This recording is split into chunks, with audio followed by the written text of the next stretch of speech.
भारतवर्ष में रहने वाले हमारे जितने भी सनातनी भाई हैं, आज का ये वीडियो उनके लिए है जो कहते हैं स्वयं को कि मैं सनातनी हूँ, या जो सनातन धर्म का नाम सुने और सनातन धर्म को फॉलो करते हैं,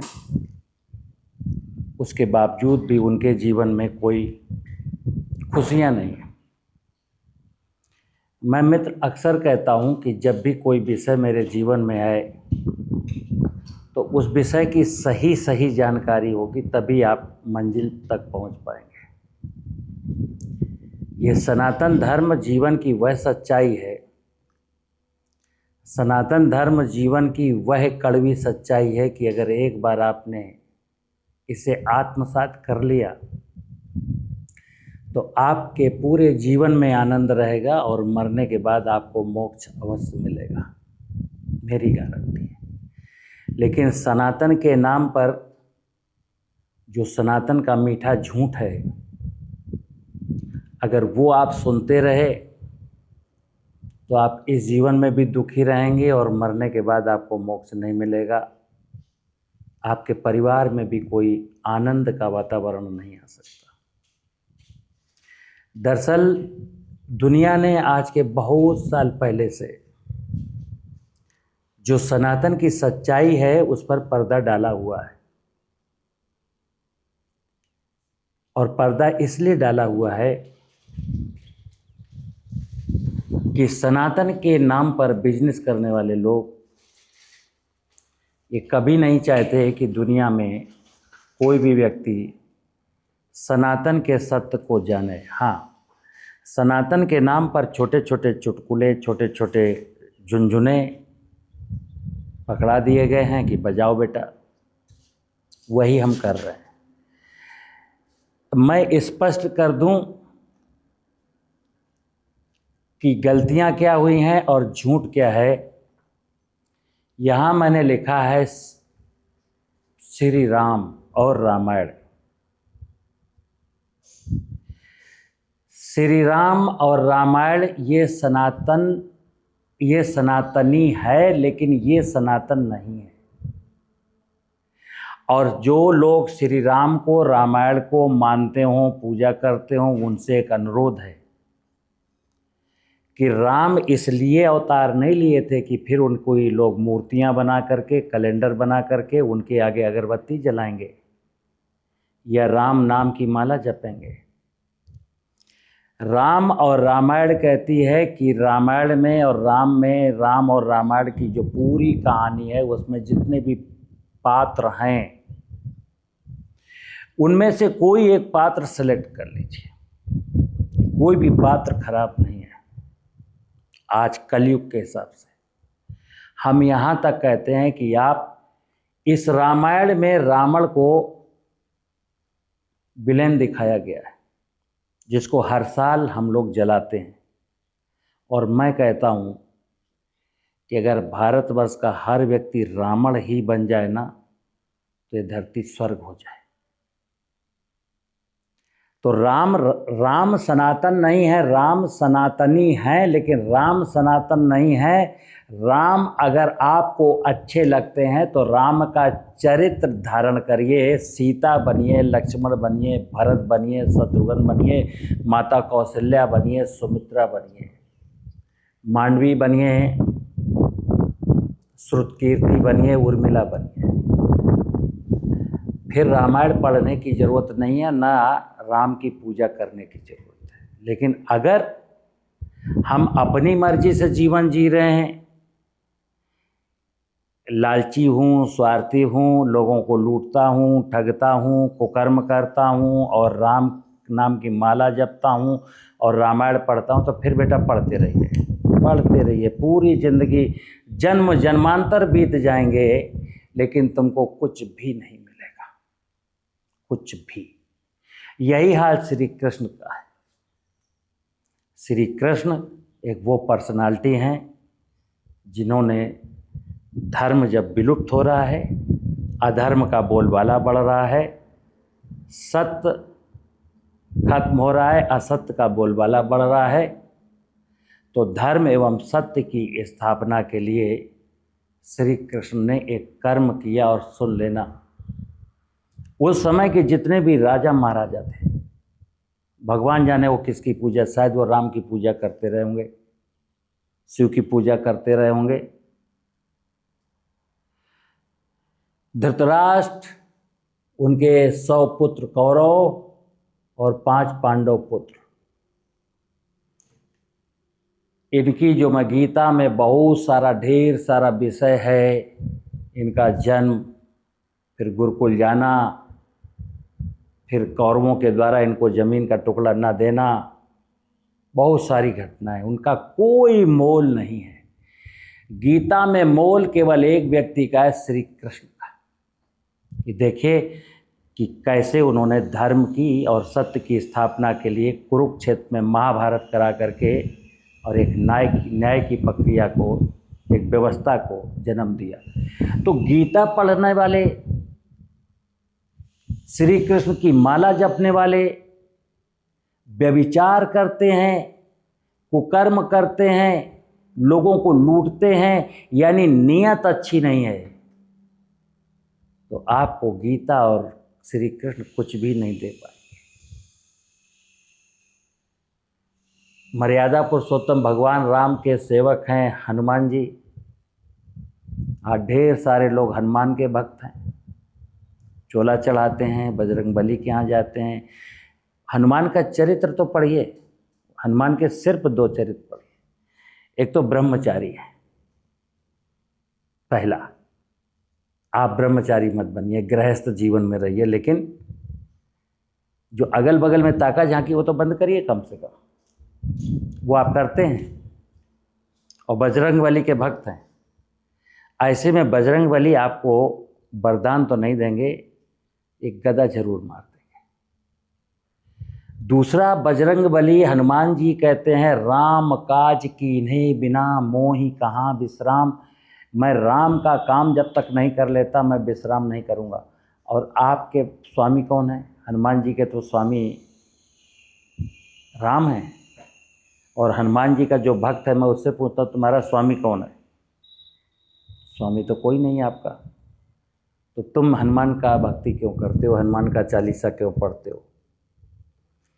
मित्र देखना जरा, जो बात मैंने पहले बोली कि सनातन को कोई नहीं जानता और जो जानते भी होंगे वो उनके अंदर होगा। सनातन की बात के नाम पर सनातन का झूठ, सनातन का झूठ पकड़ा करके आपको कह दिया गया यही सनातन है, और आप उसी में उलझ गए।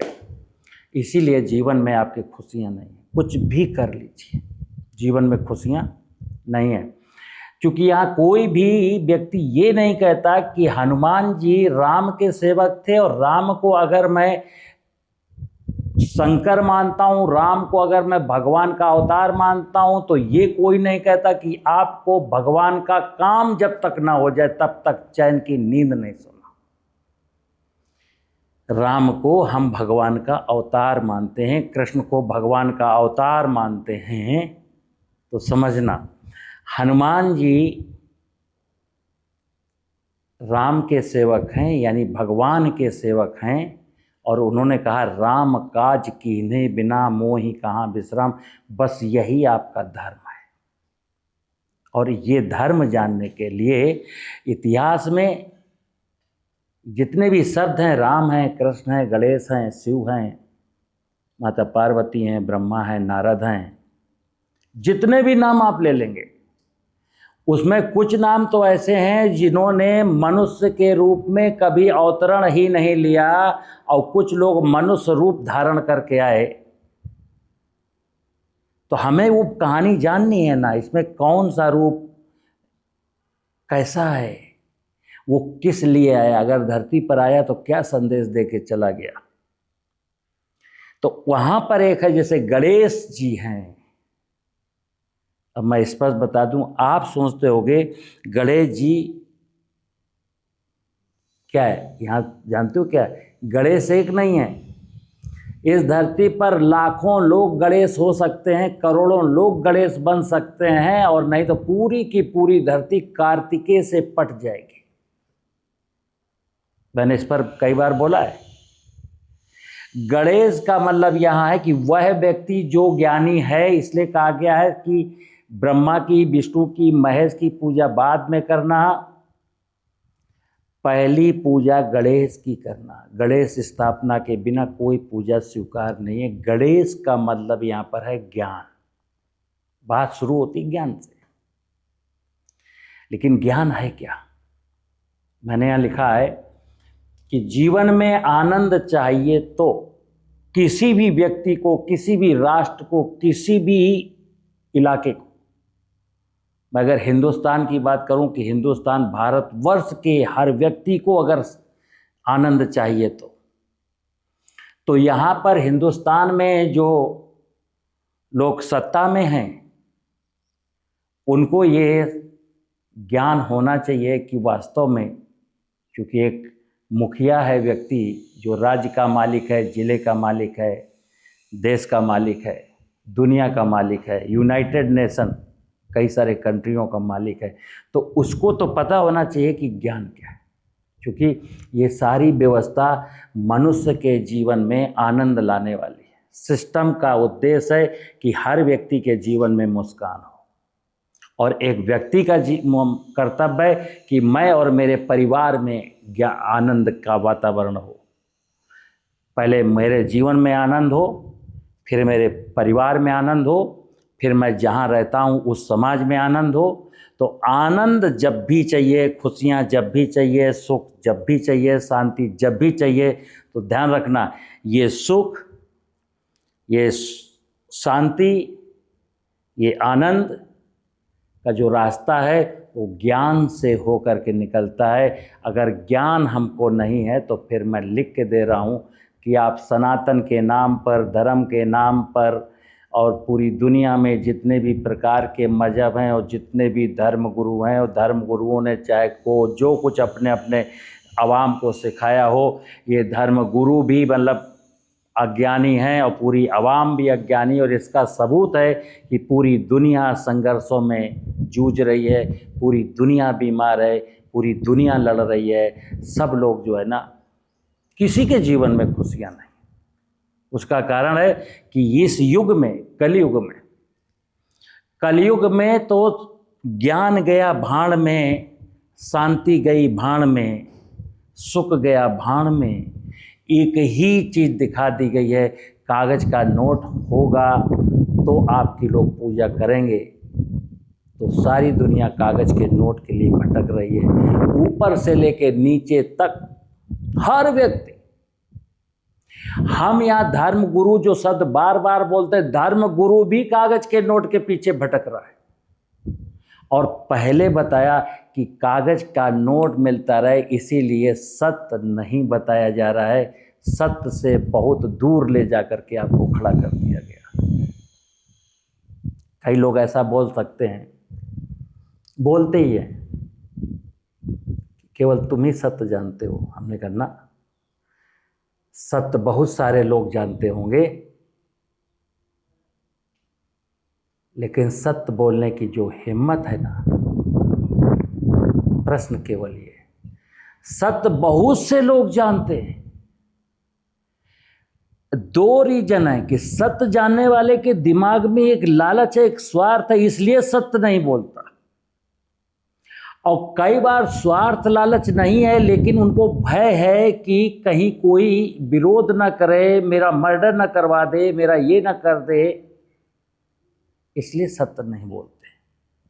व्यवस्था से जो व्यवस्था इस्टेब्लिश्ड की जा चुकी है, धर्म की एक व्यवस्था, सिस्टम की एक व्यवस्था, समाज की एक व्यवस्था, जहाँ सब लोग असत्य को सत्य मान चुके, अधर्म को धर्म मान चुके हैं, जहाँ सारे लोग अधर्म को धर्म मान चुके हों और असत्य को सत्य मान चुके हों, कुकर्मों को कर्म मान चुके हों, ऐसी व्यवस्था में न कारखाने में तूती की आवाज़ सुनता कौन है? मुझे मालूम है नहीं सुनते, लेकिन मैं सुनाना चाहता हूँ और बहुत सारे लोग सुन रहे हैं।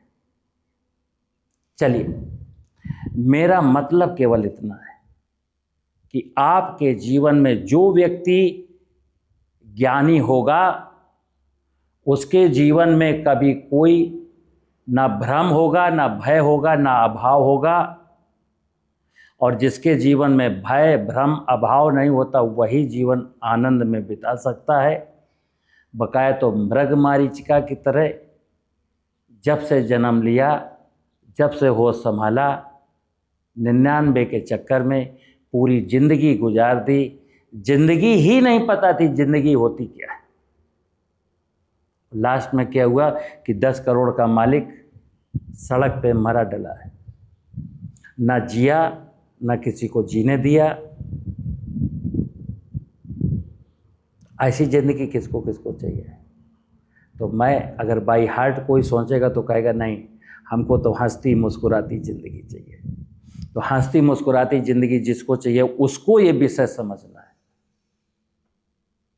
ये सनातन का विषय है। तो सनातन की जानकारी तक ले चलता हूँ स्टेप बाय स्टेप। जैसे मैंने लिखा है ज्ञान, अब विषय था ज्ञान क्या है, तो कई लोग कहेंगे विद्यालय जाओगे, विश्वविद्यालय जाओगे, वहाँ ज्ञान है, गुरु जी के पास ज्ञान है। मैं फिर बोल दूँ,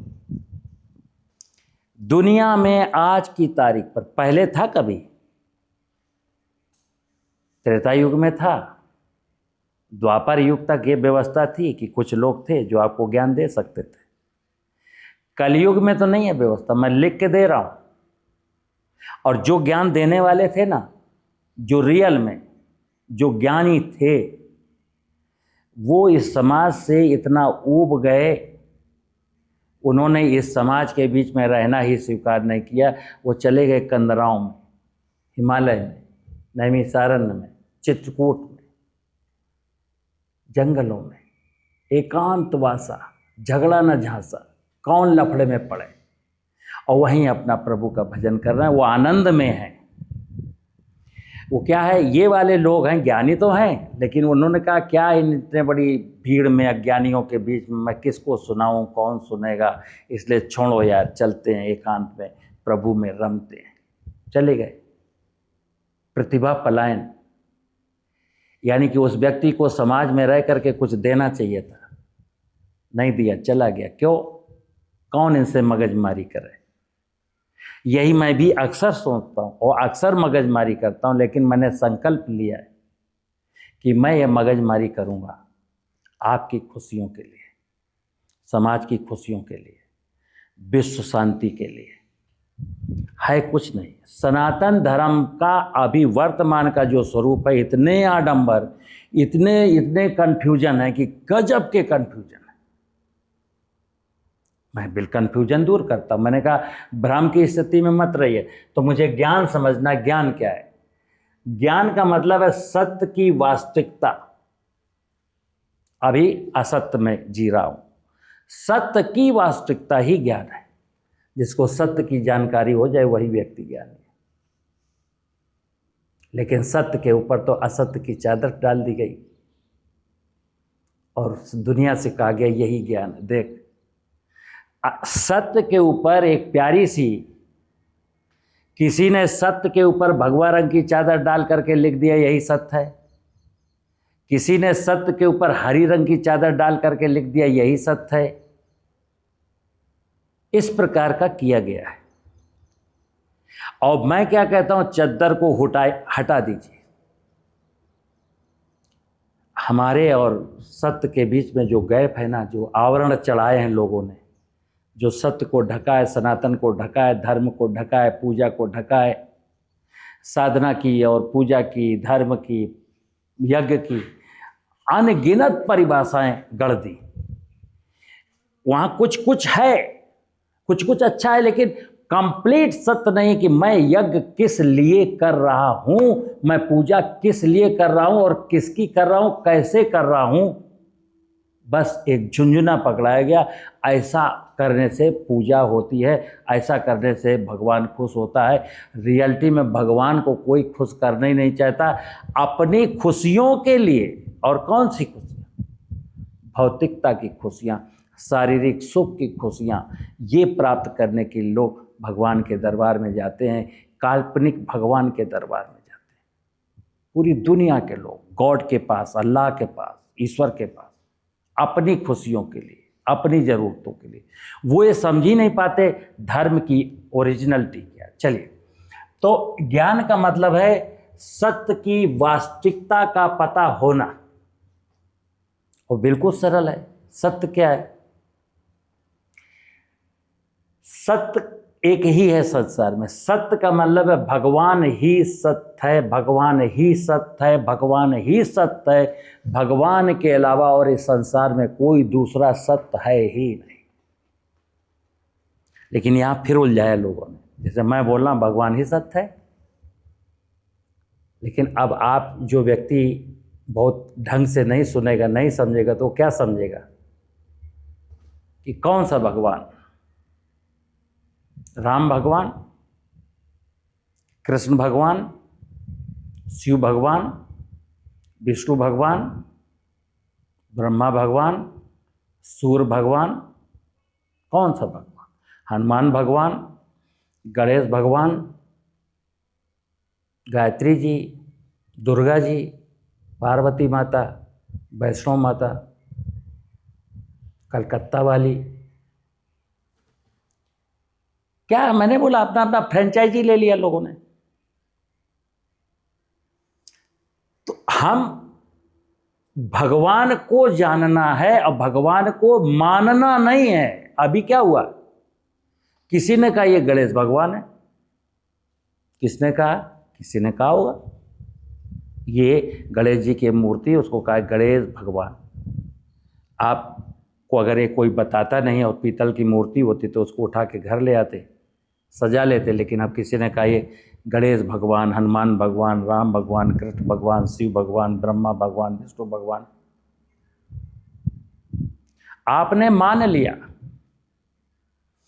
ज्ञान कहता है कि कोई भी विषय मानना नहीं है, उसको जानना है। ध्यान रखना, ज्ञान अज्ञान के बीच का जो भेद है सिर्फ इतना है, जब मैं आज ये आपको विषय पर बोल रहा हूं तो आप पहली शर्त है कि अगर आपको ज्ञानी बनना है तो कसम खाइए कि मैं मानूंगा नहीं। जो मान लेने की मेरी प्रवृत्ति है कि किसी ने बताया मैंने मान लिया। मान लेने का मतलब है अज्ञान, आप अपनी आंख से, कान से, दिल से, दिमाग से कुछ भी सोचने की सामर्थ्य खो चुके हो। मानना नहीं है, हमको जानना है। और परमात्मा का ये जो विषय सनातन का, ये सनातन का विषय मेरी नज़रों के सामने स्पष्ट है। इस रचयिता ने, इस ब्रह्मांड की रचयिता, रचना करने वाला, धरती की रचना करने वाला, धरती में समुद्र, धरती में पहाड़, धरती में नदियाँ, धरती में झरने, धरती में वनस्पतियाँ, धरती में अनेकानेक प्रकार के जीव, जलचर, थलचर, नभचर और इंसान, इसका जो रचयिता है बस वही सत्य है, उसकी व्यवस्था ही सत्य है। और उसने जितनी भी रचनाएं की, अपनी किताब का कोई भी पन्ना बंद करके नहीं रखा कि थूक लगा के आपको पलट के पढ़ना पड़े। सनातन में मैं जीता हूं, सनातन में खाता हूं, सनातन में श्वास लेता हूं, सनातन में पीता हूं, सनातन में सोता हूं, सनातन में चलता हूं। बिना सनातन के कुछ भी नहीं है। और अगर ये सत्य नहीं जानेंगे भगवान का सत्य क्या है, तो फिर बता दूं, लोग भगवान को सुबह उठ के जगाते हैं। देख लीजिए आप, अनेक मंदिरों में एक क्रिया होती है कि सुबह पहले पुजारी, जो भी भगवान जी हैं अंदर, उनको जगाता है, स्नान कराता है, फिर आम जनता के लिए वो खोल दिए जाते हैं दर्शन के लिए। फिर एक वक्त आता है कि दर्शन का सिलसिला बंद हो जाता है, फिर भगवान को सुलाया जाता है और शाम को फिर जगाया जाता है। अगर आपके दिमाग में ऐसा है कि भगवान को सुलाया जा सकता है, जगाया जा सकता है, खिलाया जा सकता है, समझना बात को मित्र, आपने कल्पना की है कि भगवान अगर एक पल के लिए सो गया ना, घंटों के लिए, आप तो 4-4 घंटे के लिए सुला देते हो, और मैं कह रहा हूं भगवान एक सेकंड के लिए भी सो गया ना तो धरती की यहां कुछ बचेगा ही। भगवान सो सकता है? भगवान कैसे सो सकता है? भगवान नहीं सोएगा। भगवान तो निरंतर एक भी क्षण, एक भी पल, एक भी घड़ी हमेशा उस कर्म करने में व्यस्त है जो उसको विधाता ने बताया था। वैसे तो यूं तो मैं भगवान को जड़ कहता हूं। पृथ्वी पर दो ही तो वस्तु हैं, एक जड़ जगत और चेतन जगत। जड़ भगवान ही है, धरती जड़ है, आकाश जड़ है, सूरज जड़ है, पानी जड़ है, वायु जड़ है। लेकिन जड़ होने के बावजूद ये लिखा तो गया जड़ है क्योंकि ये पैदा नहीं हो सकती। जड़ माने जो जन्म एवं मृत्यु के बंधनों से था, है और रहेगा, वो भगवान। कौन भगवान? तो सत्य क्या? भगवान ही सत्य। भगवान में मैं अक्सर बोलता हूं भूमि, भा का पहला अक्षर भूमि, धरती। धर्म का मतलब धरती है। धर्मो रक्षति रक्षता। पूजा का मतलब धरती की सुरक्षा है। पूजा का मतलब पानी है। देखिए भगवान में क्या है? भा से भूमि, गा से गगन, वा से वायु, आ से अग्नि, ना से नीर। यहाँ क्या है? भा से भूमि और ना से नीर। गगन आपके बस का नहीं है, अग्नि सूर्य देवता आपके बस के नहीं है।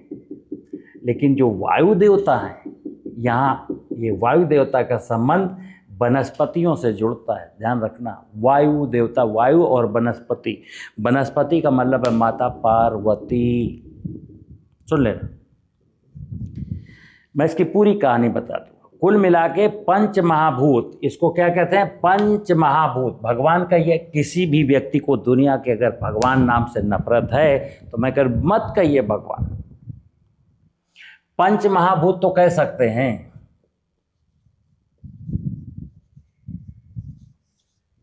चित जल पावक गगन समीरा, पंच तत्व मिल बना शरीरा। यही पंच महाभूत से मेरा शरीर बना है और इसी पंच महाभूत से मैं पल रहा हूँ, श्वास मिल रही है, पानी मिल रही है, भोजन मिल रहा है। और मरने के बाद इसी की शरण में चले जाना है। यही सनातन है। सनातन का मतलब जो सदा से था, सदा तक रहेगा, अब भी है, कल भी रहेगा। लेकिन और भगवान ने क्या किया? भगवान ने हमको केवल नहीं रचा, भगवान ने बहुत सारी, भगवान की एक व्यवस्था है। भगवान सत्य है और फिर एक भगवान जो प्रारंभ से है वो सनातन है। अब जो सनातन है, सनातन में थोड़ा सा सत्य तो भगवान ही है। और जब व्यक्ति बात आती है सनातन, सनातन का मतलब है जो अनादिकाल पहले से जो भगवान ने एक व्यवस्था धरती पर दी थी। समझना, इस व्यवस्था में क्या है? इसमें अनेक प्रकार की वनस्पतियां हैं,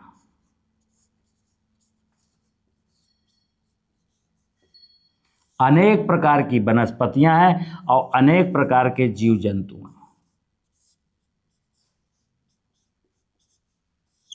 और यहीं कहीं फिर मनुष्य है। कहते हैं ना, मनुष्य इस धरती पर परमात्मा की सबसे सुंदर और अंतिम रचना है। यहाँ से निर्माण शुरू होता है, फिर यहाँ जीव आने लगते हैं।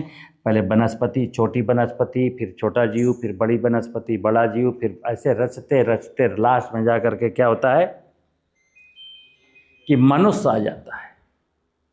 अब धर्म किसके लिए है? जो बार बार शब्द आती ना, धर्म धर्म धर्म, मेरा धर्म मेरा धर्म मेरा धर्म, मैं धार्मिक हूँ, मैं सनातनी हूँ, मैं सनातन धर्म को फॉलो करता हूँ। कौन सा सनातन धर्म? सनातन में ये है कि ये परमात्मा की जो धरती पर व्यवस्था है, जिसके साथ मैं रहता हूँ, उसको जानने का नाम ही ज्ञान है। मैंने बोला सत्य की जानकारी, और सत्य में, इस सत्य में ये भी जीव जंतु और वनस्पतियाँ और नदी नाले झरने पहाड़ जंगल सब आते हैं। भगवान के साथ साथ इस धरती पर मुझे श्वास लेने के लिए, पीने के लिए, खाने के लिए जो संपूर्ण व्यवस्था वो कैसे संचालित होती है, वो जानने का मतलब है क्या। क्योंकि ये विषय बड़ा लंबा है। यहाँ पर अभी तो मैं 60 में ये बता रहा हूँ सिर्फ कि तुम जिस सनातन से परिचित वो सनातन नहीं है, तुम जिस धर्म से परिचित वो धर्म नहीं है, तुम जिस पूजा से परिचित वो पूजा नहीं है, तुम जो कर्म से परिचित वो कर्म नहीं है। जैसे मैं फिर बता दूं, जो इस प्रकार के कथा भागवत पूजा करने वाले वो साफ साफ बोलते हैं सत्य कोई नहीं जानता, सत्य कोई नहीं जानता। तो सत्य जब नहीं जानते तो सनातन नहीं जानते, तो फिर धर्म और पूजा और कर्म क्या? सत्य की जानकारी नहीं है तो धर्म एक्चुअली क्या है कि जो व्यवस्था मुझको पाल रही उस व्यवस्था को निरंतर जीवंत बनाए रखना, धरती बंजर ना होने पाए, जंगल खत्म ना होने पाए, नदियां ना सूखने पाए, जलाशयों में और नदियों में रहने वाले जीव जंतु जो रहते हैं वो नष्ट ना होने पाए, जंगल ना नष्ट होने पाए, जंगलों में रहने वाले जितने भी प्रकार के पक्षी हैं वो ना नष्ट होने पाए, मेरी धरती है, धरती में रहने वाले जितने भी असंख्य प्रकार के जीव जंतु हैं वो ना नष्ट होने पाए, और इस धरती पर अनेक प्रकार का मनुष्य है, विभिन्न वर्गों में जातियों में बटा हुआ, ऊंच नीच के भाव में बटा हुआ, छोटा गरीब अमीर मध्यम। मेरा धर्म है कि मैं सब के साथ परस्परता में मिल कर के जीता हूँ। इस धरती पर रहने वाली हमारे समाज में आसपास जितनी भी इकाइयाँ, किसी को भी क्षति नहीं पहुँचानी है, यहाँ करना नहीं है। धर्म में कोई क्रिया करनी नहीं है, ध्यान रखना। अभी क्रिया इसलिए करनी पड़ रही हैं या करनी पड़ेंगे क्योंकि मैंने इस व्यवस्था को, जो ईश्वर की एक व्यवस्था थी, उसको बहुत डैमेज किया है, और उसी का नाम तो है जलवायु परिवर्तन, ग्लोबल वार्मिंग, बाढ़, भूकंप, तूफान, ये सब क्या है? मनुष्य अगर धर्म जानता होता ना और धर्म की सुरक्षा कर रहा होता तो भगवान, एक समझ लेना, भगवान इतना निष्ठुर नहीं है कि अगर आप भगवान के प्रति वफादार हो तो भगवान आपको संकट में डाले। या इंसान के प्रति वफादारी निभाओगे फिर भी जिसके प्रति वफादारी निभाओगे वो तो आपको संकटों में फंसा सकता है, लेकिन भगवान आपको किसी भी संकट में नहीं फंसाएगा यदि आप भगवान का काम करेंगे तो धर्म का मतलब हुआ है कि पहले मुझे ज्ञान होना चाहिए। ज्ञान, व्हाट इज ज्ञान? ज्ञान मतलब सत्य की वास्तविकता का ज्ञान। जब सत्य की वास्तविकता का ज्ञान होगा तो फिर मेरे मन में एक विचार आएगा कि सत्य की वास्तविकता एक ऐसी वास्तविकता है जिसका अभी हमारे बच्चों को भी दो दो हाथ करने हैं। यानी कि मैं मर जाऊंगा और सत्य में अगर ज़मीन बंजर हो गई, अगर पानी खत्म हो गया, अगर जंगल खत्म हो गया तो बच्चे यहाँ क्या करेंगे? तो कहते हैं ना धर्म बचा ना धरती पर मनुष्यता बची। तो धर्म का मतलब था धर्मो रक्षति रक्षिता, बार बार बोलते हैं ना, धर्मो रक्षति रक्षिता, यानी धर्म बचेगा तब इंसान बचेगा। लेकिन अभी तो अधर्म को मैंने धर्म मान लिया, तो अभी मैं क्या किसकी रक्षा के लिए कर रहा हूं? सारा का सारा पूरी दुनिया का व्यक्ति अधर्म की रक्षा कर रहा है। जिन विषयों का धर्म से, सनातन से, सत्य से कोई लेना देना नहीं है, उसकी रक्षा कर रहा है। ध्यान रखना मित्र, मैं ऐसे बोलता हूं, ये विषय धर्म एक ऐसा विषय जो सबका, इस धरती पर जो धर्म है, क्या एक तुलसी का पौधा है वो अपने धर्म को नहीं निभा रहा है? तुलसी का पौधा जब से बना आज तक उसने तुलसी के गुण धर्म को धारण किया हुआ है। तितली, मधुमक्खी, गाय, भेड़, हाथी, कुत्ता, कोई भी अनेक प्रकार की वनस्पतियां, अनेक प्रकार के जीव जंतु, इनकी इस धरती पर जिस निमित्त के लिए रचना हुई थी उस निमित्त को पूर्ण कर रहे हैं। और कहा गया है कि धरती पर कोई भी इकाई अकारण नहीं है, सबके यहाँ पर होने का कोई ना कोई निमित्त है, कोई ना कोई प्रयोजन है, कोई ना कोई कारण है। और सारी इकाइयाँ जिस निमित्त के लिए यहाँ आई थी उसी निमित्त को पूरा करती हुई दिखेंगी, एक मनुष्य को छोड़ करके। एग्जैक्टली मनुष्य धरती की सबसे सुंदर और अंतिम रचना है। तो सनातनी होने का मैं धार्मिक हूँ, तुम्हारा धर्म ये है कि तुमको पता होना चाहिए यहाँ हर इकाई का कोई ना कोई होने का कारण है, लेकिन मनुष्य का धरती पर होने का विशेष कारण है, छोटा मोटा कारण नहीं। और विशेष कारण क्या है? मनुष्य का होने का जो विशेष कारण है वह परमार्थ।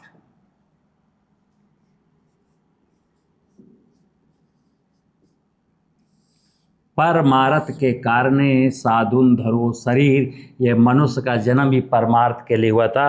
ये धरती रूपी बगिया का माली है, इसको ज्ञानावतार, इसको मनुष्य को ज्ञानावतार कहा गया कि ये तो ज्ञान का साक्षात अवतार है। करना क्या था? धर्म की रक्षा करनी थी। पहले लोग करते ही थे। सतयुग में राजा हरिश्चंद्र ने धर्म की रक्षा की, त्रेता युग में राम ने पूरा धर्म की रक्षा की, और फिर द्वापर में श्री कृष्ण अब अधर्म का बोलबाला हो गया। द्वापर में अधर्म का बोलबाला हो गया था, तो एक बार कहते हैं फिर एक अवतारी पुरुष को अवतार लेना पड़ा, वो थे श्री कृष्ण। कलयुग में तो अधर्म ही अधर्म है, जहाँ भी नज़र डालो। धार्मिक स्थलों में तो अधर्म की मंडी है। धार्मिक स्थलों के बाहर धर्म का जहाँ नाम ना लिखा वहाँ तो हो सकता है कहीं कोई धर्म दिखाई भी दे जाए, लेकिन जहाँ जहाँ धर्म का डंका पिट रहा है, धर्म की ढोलक बजाई जा रही, धर्म के नगाड़े पीटे जा रहे हैं, सबसे ज़्यादा अधर्म तो वही है। और लोगों ने क्या कहा कि अब कल की अवतार होगा, मतलब मैं अधर्म करता रहूँगा, मैं अपने कर्तव्य पूरे नहीं करूँगा, फिर मैं सोच रहा हूँ अब फिर आएगा कल की अवतार। ये जो विषय आपको कैसा लग रहा है? कल की अवतार होगा? क्या तुम अवतार नहीं हो सकते? और कल की भगवान को अवतार लेने की क्या जरूरत पड़ेगा? धरती का इंसान, इस कलयुग में इंसान सुधर जाए तो नहीं सुधरेगा। हमारी मनोवृत्ति इतनी चेंज हो गई है। मैं कहता हूँ जीवन के 4 पुरुषार्थ हैं। धर्म के बाद अर्थ, फिर काम, फिर आता कहीं मोक्ष। तो धर्म तो मैं भूल गया। धर्म इसलिए भूल गया क्योंकि मुझे ज्ञान ही नहीं है क्या सत्य है। तो धर्म को छोड़ करके अधर्म में लिप्त हो गए। लोगों ने कहा यही सत्य है, यही सरल है। कहाँ चक्कर में पड़े हो ज्ञान के, कहाँ चक्कर में पड़े हो कर्म के। बस माला ले लो, बजरंगबली को जय हनुमान ज्ञान गुण सागर, जय कपीस तिन लोक उजागर। बस ये रटने से तुम सोचते हो कि भगवान खुश हो जाएगा, बजरंगबली खुश हो जाएंगे। मित्र ध्यान रखना, गणेश बनना पड़ेगा। और गणेश जो है परमार्थी हैं, गणेश ज्ञानी हैं। और एक आप अभी हम क्या हैं? अभी हम कार्तिकेय हैं। कार्तिकेय कहानी पढ़ लेना। कार्तिकेय धरती की परिक्रमा करके आ गए। परिक्रमा का मतलब ही नहीं जानते, गोल गोल चक्कर लगा के आ जाता है। और गणेश जब धरती की परिक्रमा करने जाते हैं तो धरती का अध्ययन करके आते हैं।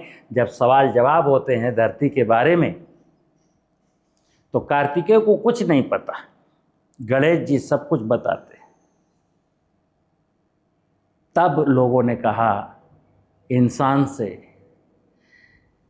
कि भाई अगर तुझे जीवन में आनंद चाहिए, जीवन का मकसद समझना हो, धरती पर आने का धर्म पूरा करना हो, तो तुमको ज्ञान प्राप्त करना पड़ेगा। और यहाँ क्या हुआ? ज्ञानी बनने की दिशा में किसी ने 2 कदम नहीं बढ़ाए। बोले ज्ञान की भी एक मूर्त बना देते हैं। ज्ञान की मूर्त है गणेश, और हर मंदिर के दरवाजे पे चपका दिया है। और गणेश चालीसा जरा पढ़ लो, गणेश की आरती पढ़ लो। विघ्न करता, विघ्न हरता। विघ्न कौन हरेगा? तुम्हारे ज्ञान। गणेश नहीं आएगा हारने। अब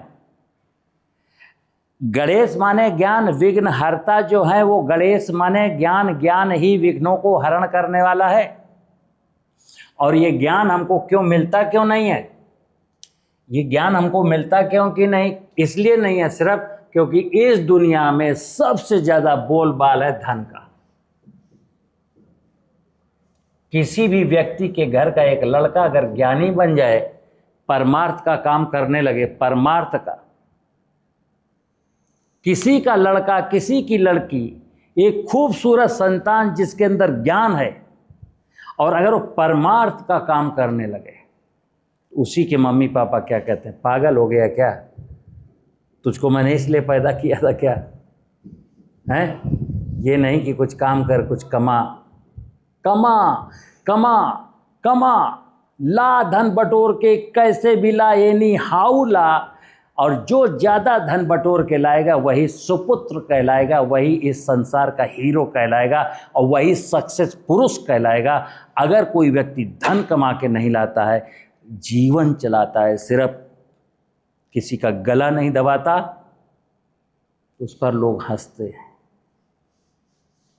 अब जो गला दबाते हैं, जो लोगों को लूटते हैं, लोगों के शरीर के अंग लूटते हैं, जो देश को लूटते हैं, जो भगवान के घर में डकैती डालते हैं, ज़मीन में डकैती डालते हैं, नदियों में डकैती डालते हैं, जंगलों में डकैती डालते हैं। अब आप नज़र घुमा के देख लीजिए, कोई भी व्यक्ति, कुछ अपवाद हैं जो बच के हैं, नहीं तो हर व्यक्ति जो भी जहां है, और खास करके वो लोग जो राजनीति में चले गए और सिस्टम में आ गए, उनका तो गजब हाल है। उनका तो सिस्टम में, तो सिस्टम का मतलब ये, यही सिस्टम, लूट का सिस्टम, बेवकूफ़ बनाने का सिस्टम, लोगों का गला काटने का सिस्टम। और जो सिस्टम में नहीं है, सिस्टम के बाहर हैं, उनको बोलते हैं माफिया, भू माफिया, कोयला माफिया, लकड़ी माफिया, खनन माफिया। लूट लो भगवान को, लूट लो सनातन को, और उसके बाद सबसे ज़्यादा सनातन का डंका पीटने वाले, धार्मिक अनुष्ठान कराने वाले यही लोग हैं। मित्र, मैंने बोला, सबसे हाथ जोड़ करके निवेदन है, चूँकि मैं खेती की बात बोलता हूँ, खेती इसी से जिंदा रहेगी, स्वावलंबन इसी से आएगा। जैसे आज की तारीख में मेरे देश की धरती बंजर होने की कगार पर है। किसी को फिक्र है? सिस्टम में इतने लोग हैं, खेती में किसान की उन्नति के लिए नाना प्रकार की बातें, नाना प्रकार की योजनाएं, परियोजनाएं, बातें, स्कीम्स, लेकिन सबको पता है कि इन स्कीमों से ज़मीन की उर्वरता नहीं बढ़ेगी। विष्णु, जिसको हम कहते हैं जल, धरती को मैं कहता हूँ शिव, अनेक बार बोला है, शिव का रूप अगर धरती में देख सकते हो तो मित्र देख लो। अगर धरती के अतिरिक्त कोई शिव आपको दिखाया जा रहा है तो मैं फिर लिख के दे रहा हूँ, फिर आप ज्ञानी नहीं अज्ञानी हैं। और ये मैंने वनस्पतियाँ कहा, धरती के ऊपर ये ज़मीन है जो शिव है, और ज़मीन के ऊपर जितनी भी वनस्पतियाँ हैं यही माता पार्वती हैं, यही आदि शक्ति माँ दुर्गा हैं, यही अन्नपूर्णा हैं, और यही महालक्ष्मी हैं। क्योंकि पालने का, हर जीव के पालने का 2 वक्त की रोटी या 3 वक्त की रोटी या निवाला जो पेट में जाता है किसी भी जीव के, तो वे 2 शक्तियाँ मिलकर करती हैं, भोले बाबा शिव यानी धरती, और धरती पर उगी हुई अनेक प्रकार की वनस्पतियाँ। अगर धरती शिव बंजर नहीं है, शिव के पास खूब सामर्थ्य है, तो फिर वनस्पतियों के पास ढेर सारी सामर्थ्य है अपनी प्रजा को पालने के लिए।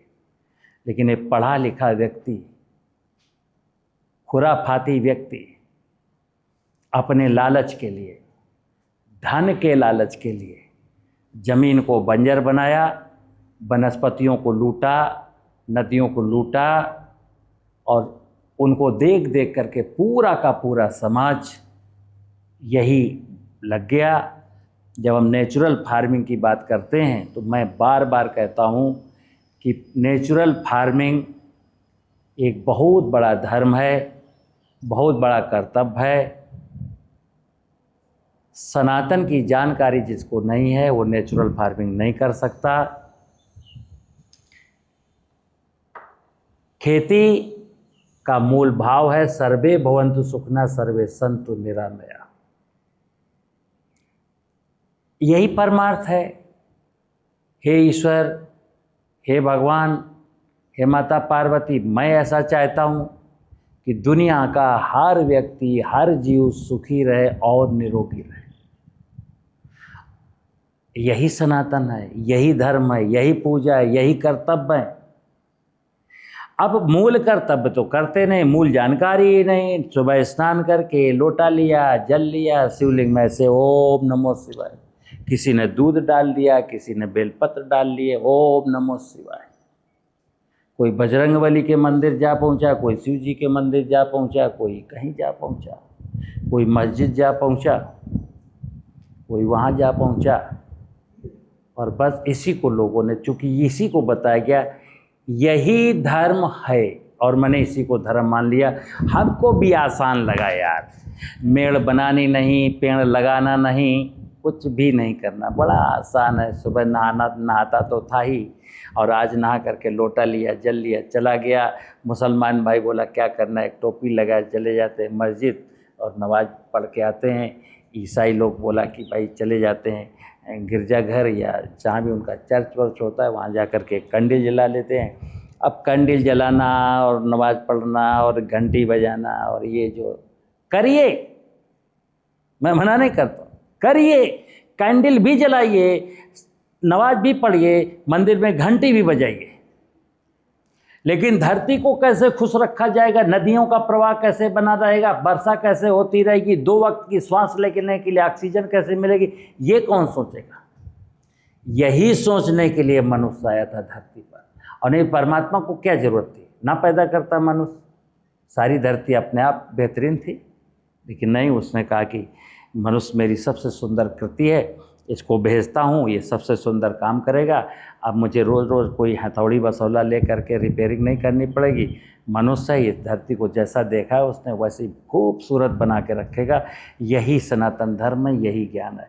तो मित्र, सनातन ज्ञान का मतलब है सत्य की जानकारी, सत्य का मतलब भगवान, भगवान का मतलब पंचमहाभूत, और पंचमहाभूत के द्वारा रची गई रचनाएं, वनस्पतियाँ और जीव और मनुष्य, इतना सा खेल है।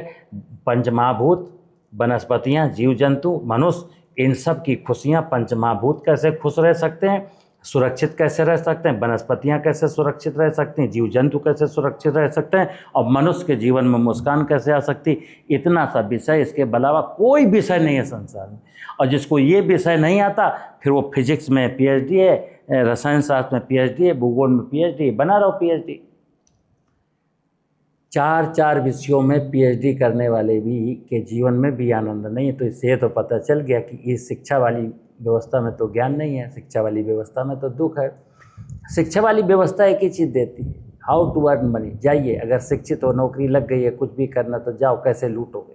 और विद्यालयों में लिखा भी रहता है व्यावसायिक शिक्षा, व्यावसायिक शिक्षा, व्यवसाय करिए, जाके मुझसे कुछ सीख जाइए, झूठ बोलना, कपट करना। केमिस्ट्री का आदमी दूध को नकली कैसे बनाया जा सकता है, फिजिक्स का आदमी जो है कुछ और ऐसे ही सीखता है। सीख जाइए, जाइए समाज के बीच में, प्रकृति के बीच में, जिसको लूट सकता है, जो जितना लूट सकता है, उसी को कहा जाता है सक्सेस पुरुष। और आपने देखा होगा सोशल मीडिया में कितने मोटिवेटर हैं जो बैलून की तरह फुलाते हैं, कुछ पैसा लेते हैं, फिर कहते हैं तुम भी हवाई यात्रा कर सकते हो, तुम भी 5 स्टार होटल पर रुक सकते हो, बस नज़रिया बदलो। मैं यहाँ कह रहा हूँ नज़रिया बदलो, यानी कि स्वार्थ से परमार्थ की ओर आइए। और वो क्या कहते हैं, परमार्थ अगर है भी तुम्हारे मन में तो त्याग दीजिए, परमार्थ में कुछ नहीं मिलता है। नज़रिया बदलो, धन कमाओ, सक्सेस पुरुष बनो।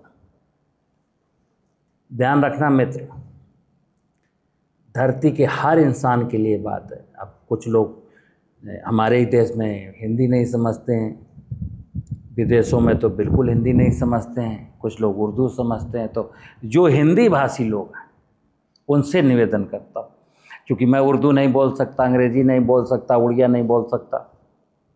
अगर कोई व्यक्ति मेरी बात को उड़िया में बोल करके उड़ीसा के लोगों को कन्वे कर सकता है, तमिल के लोगों को तमिल में कन्वे कर सकता है, तो अलाउड, यहाँ कोई कॉपीराइट नहीं है। ये ज्ञान हर व्यक्ति तक पहुँचे, यही मेरा उद्देश्य है। धरती का हर व्यक्ति हंसे, क्योंकि अभी का जो सनातन है, अभी के जितने भी धर्म हैं दुनिया में, वो आपस में लड़ाने के लिए हैं। और सनातन धर्म कहता है बहुत बड़ा सोचिए, बहुत बड़ा सोच। ये पूरी धरती हमारे कृष्ण भगवान की है, राम की है, शिव की है, पूरी धरती ही शिव है। ये क्या छोटा छोटा मेरा भारत मेरा भारत। हम तो, ये भारत तो मेरा आप बना, किसी ज़माने में तो संपूर्ण भारत ही था, पूरी धरती ही हमारी थी। किसकी थी? जो सनातनी था, जो गणेश था, उसकी थी। अब चोर उचक्कों की कोई थोड़ी थी। धरती तो चोर उचक्कों की अब बनी है ना।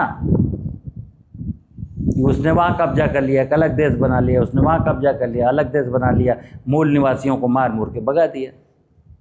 ठीक है ना। चलिए, हमारा उद्देश्य केवल इतना है कि जो लोग मेरी इस वीडियो को सुने और अगर ये सनातन धर्म की बात उनको समझ में आई है तो प्लीज़ हाथ जोड़ के निवेदन है, ये बात आप जितना दूर तक पहुंचा सकते हो पहुंचा दो। क्योंकि ये सत्य अगर दूर तक नहीं गया तो फिर हमारी आने वाली पीढ़ियां जो भोगेंगी उसकी आप कल्पना नहीं कर सकते। क्योंकि आज की तारीख में हर व्यक्ति प्रोफेशनलिस्ट हो गया है, धर्म की बात बताने वाले भी प्रोफेशनलिस्ट हैं। और मैंने प्रारंभ में बोला कि आज आप नज़र घुमा के देख लेना, मैं किसी का नाम नहीं ले रहा हूँ, आपको धर्म के जितने भी लोग मिलेंगे, पुरोधा, महापुरुष, आप उनका जरा देखना कि स्क्रिप्ट पर्दे के पीछे है क्या। तो आपको एक ही चीज़ मिलेगी कि कुछ नहीं है, केवल बिजनेस बिजनेस बिजनेस। नमस्कार।